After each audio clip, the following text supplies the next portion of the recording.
Hi, it's today's Thursday, the 26th of November. I'm a day late because I normally do this on a Wednesday, but General Synod went on longer than I thought. It was dark by the time it was finished, so I couldn't record this yesterday. As rector, I'm very fortunate in that I get to see a lot of the work that goes on in schools, the way that teachers are helping form the lives and characters of our young people. And it's a far cry from the schooling that I went through in the 70s, in the early 70s, where I was told to shut up and sit down. And, it's not like that now. Young people's opinions rightly are listened to and engaged with and developed, and that's great.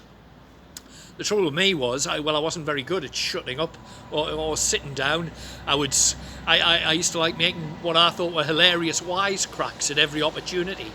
And I'm a bit impressed by some of the inventive ways that teachers came up to discipline me. I remember a particular music teacher, and he had this favourite thing. If I was misbehaving in class, which was regular, he chalked a circle on the ground, and I had to stand in this circle. It was near the wall.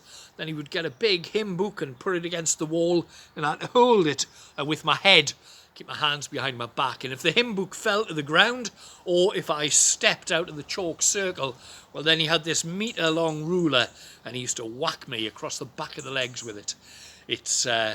I'm not sure it was the best way to teach children. It hasn't changed my character.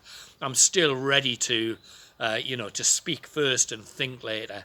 I'm still ready to make what I think are hilarious wisecracks, given half the chance. Two of the readings that were set for yesterday talk about, knowing the right thing to say at the right time. It's Matthew chapter 10 and Luke chapter 11.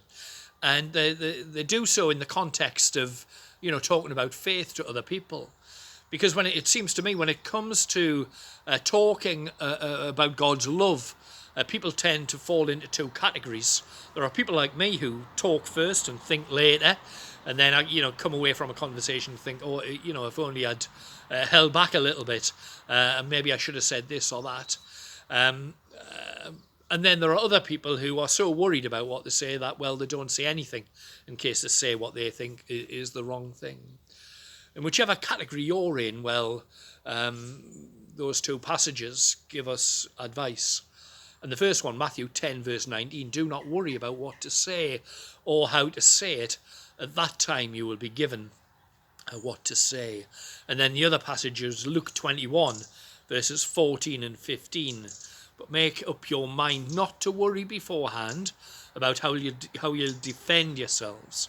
For I will give you words and wisdom that none of your adversaries will be able to resist or contradict.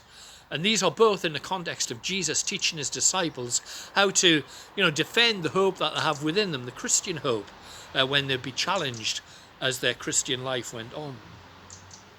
Most of us don't face the hardships that the disciples went through, but we need still to be ready to speak up about God and about our faith when the situation demands.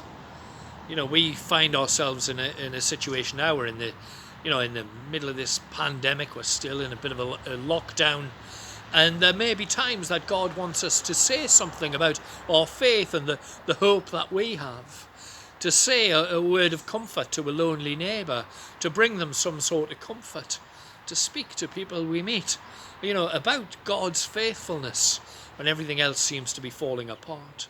It may be that we as Christians at some point even need to challenge others who are in authority. We've seen, the Archbishop of Canterbury having his say about, the government's decision to go back on its promise and take money away from some of the poorest people in our world.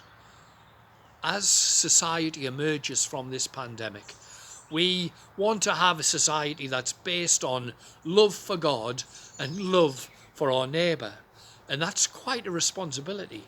But we don't need to worry too much about what to say, as long as we're, in tune with God and recognise that God will give us the words when we allow him opportunities to speak to our hearts And that happens, of course, when we spend time reading his word and spend time in prayer with him.